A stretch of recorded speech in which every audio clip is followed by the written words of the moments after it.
Outils de privilège pour toute forme d'information, les réseaux sociaux sont devenus des espaces virtuels où les frontières géographiques s'estompent, permettant ainsi une connectivité mondiale instantanée. Ils jouent un rôle abyval dans la diffusion rapide d'informations positives ou d'un fait et parfois en temps réel en facilitant la sensibilisation aux problèmes mondiaux, encourageant le dialogue interculturel tout en offrant une plateforme pour partager des expériences positives. Comment ces réseaux sociaux ont une importance, surtout dans la mobilisation des gens, dans comment les messages passent rapidement, parce qu'il y a l'instantanéité. Et il y a cette interactivité du fait que entre celui qui publie et celui qui reçoit. Et chaque utilisateur a aussi cette possibilité d'écrire, de filmer et de mettre ça directement à ligne. Donc ça fait en sorte que si les gens sont connectés, si les gens sont en ligne, ils interagissent. Donc c'est facile de propager quels que soient les messages. Cependant, cette ouverture à la diversité expose également les utilisateurs à des informations souvent non vérifiées et infondées. Les fausses informations, amplifiées par la viralité sur les réseaux sociaux, pourraient être la cause de la discorde et de troubles à l'ordre public. Ils pourraient aussi nourrir les préjugés et contribuer à des conflits dans les sociétés. Avec la propagation ou bien l'utilisation accélérée ou croissante sans cesse aujourd'hui des réseaux sociaux, on sent que on est certes avec les autres, mais on est seul, quoi. Et chacun, vous allez voir un groupe, une famille même, mais chacun est dans son coin en train de regarder ce que, je ne sais pas, ça limite ces liens. Et cela constitue un facteur vraiment non apprécié ou bien non accueilli dans le champ de la cohésion sociale, parce que il faut l'échange, il faut communiquer, il faut montrer un peu la solidarité, mais tout est numérisé maintenant. Et ça fragilise nos rapports sociaux. Et si ça fragilise nos rapports sociaux, ça nous éloigne les uns les autres. Et ce qui ne peut pas être avantageux dans la construction ou le renforcement de notre cohésion sociale. Et la propagation, quant à la propagation évidemment de fausses nouvelles, de fausses informations, c'est que les utilisateurs de réseaux sociaux ciblent des situations. Il y a des situations où la population des citoyens attendent entendre beaucoup de l'État ou bien veulent entendre beaucoup d'autres responsabilités sur la situation pour pouvoir savoir ou bien un peu éclairer dans l'avenir leur entreprise.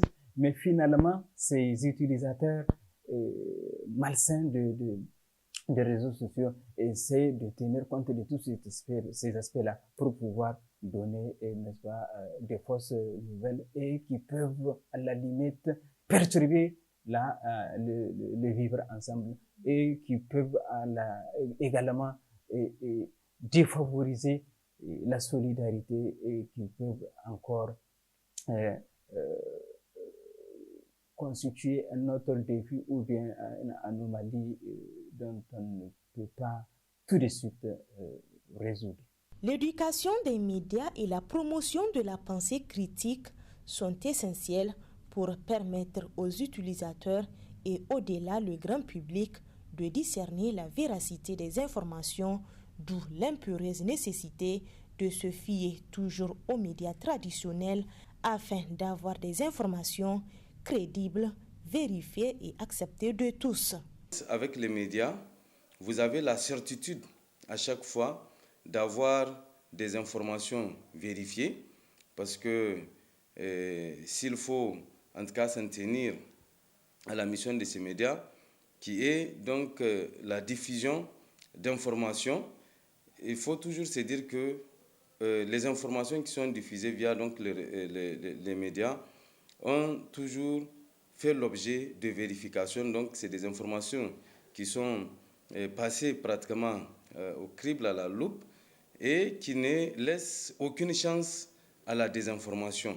Contrairement aux réseaux sociaux, n'importe qui pourrait s'y retrouver et raconter des choses sans pour autant se soucier de leur véracité.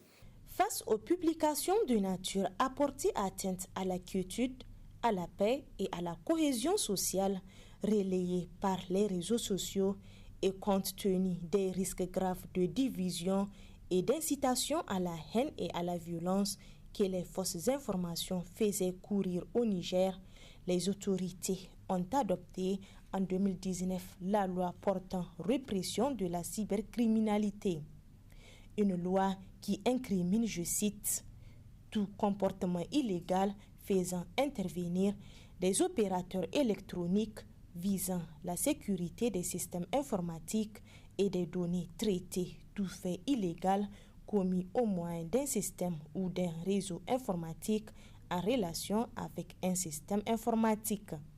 Pour l'accès illégal, une peine d'emprisonnement de 1 à 3 ans et une amende de 500 000 à 1 million de francs sont prévus.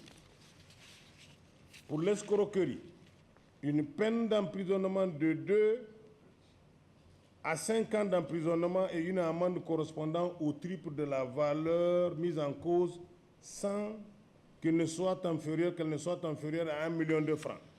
Pour le chantage, une peine d'emprisonnement de 2 à 7 ans et une amende de 5 millions de francs à 20 millions de francs CFA. Pour la diffamation, une amende de 5 millions de francs à 10 millions de francs CFA. Pour l'injure, une amende de 5 millions à 10 millions de francs. Pour la production et la diffusion de données de nature à troubler l'ordre public ou à porter atteinte à la dignité humaine, une peine d'emprisonnement de 6 mois à 3 ans et une amende de 1 million à 5 millions de francs CFA. Pour les propos à caractère raciste, régionaliste, ethnique, religieux et xénophobe, une peine d'emprisonnement d'1 à 5 ans et une amende de 1 million à 5 millions de francs. Pour les infractions à la défense nationale, la peine prévue peut aller jusqu'à 20 ans d'emprisonnement. Pour ainsi faciliter la connectivité mondiale et la diffusion d'informations positives et relever les défis liés à l'usage irrationnel des réseaux sociaux qui persistent, plusieurs associations des blogueurs de certains pays de l'Afrique de l'Ouest et centrale, notamment le Burkina Faso, le Mali, le Cameroun, la République démocratique du Congo et le Niger, se sont réunis en octobre 2023 pour organiser une campagne de sensibilisation sur les réseaux sociaux. La campagne a duré 10 jours, du 20 jusqu'au 30 octobre. Donc, nous avons partagé durant toutes ces journées-là des messages de sensibilisation, des messages d'alerte pour alerter la population sur les dangers des messages à caractère ethnique, à caractère racial et sensibiliser les gens sur le vivre ensemble. Aussi, pour créer un environnement en ligne plus propice, la consolidation de la paix et de la cohésion sociale, quelques pistes de solutions sont préconisées. Les réseaux sociaux sont de plus en plus incontrôlables. Et ce qui rend un peu visible la taille des défis qui nous attendent nous tous en tant qu'acteurs. Il est d'abord à l'État de créer les conditions pour contrôler les réseaux sociaux. Identifier les réseaux sociaux qui laissent ou qui permettent un suivi fiable des informations partagées. Il faut sélectionner ces réseaux sociaux pour pouvoir les rendre opérationnels dans le pays. Ceux qui ne laissent pas des chemins de vérification ou bien de suivi ou de contrôle, je pense que les autorités ont cette possibilité de pouvoir tout arrêter. pour le bien de tous.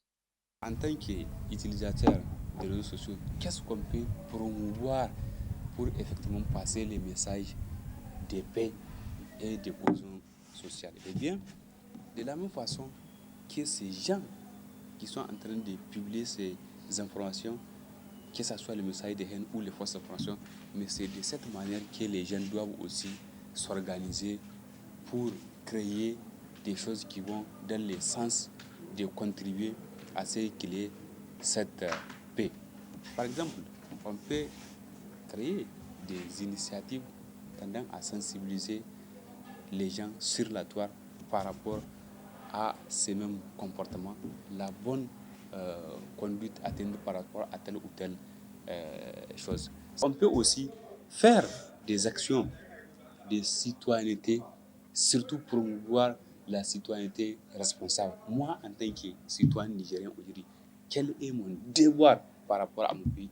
Qu'est-ce que je dois écrire? Quel est l'impact de ce que je dois écrire ou de ce que je suis en train de faire par rapport à telle ou telle chose, par rapport à mon pays, par rapport à la population, mais par rapport même aux autres qui ne sont pas aussi de mon pays. Parce que avec l'Internet, le monde est devenu un village planétaire.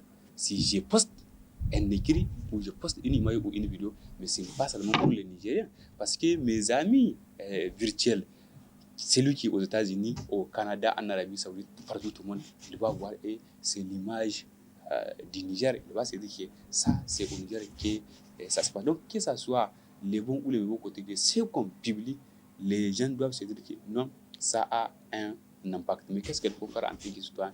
Pour moi, c'est de promouvoir vraiment la question de la paix, de l'unité nationale. En un mot, c'est d'aller vers une citoyenneté responsable. Et pour ce faire, il faut aller vers l'éducation aux médias et au numérique.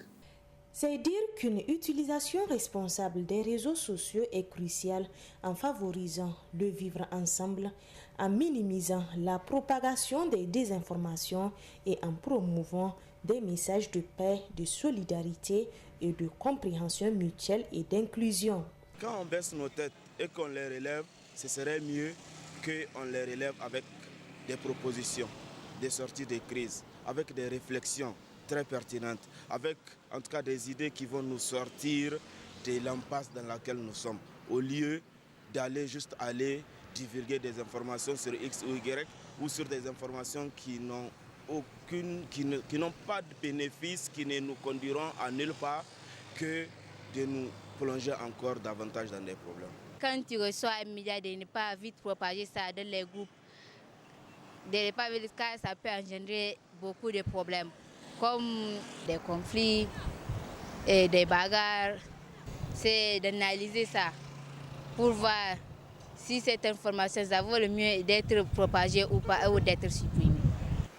Il y a nos amis qui partagent des fausses informations dans les réseaux sociaux.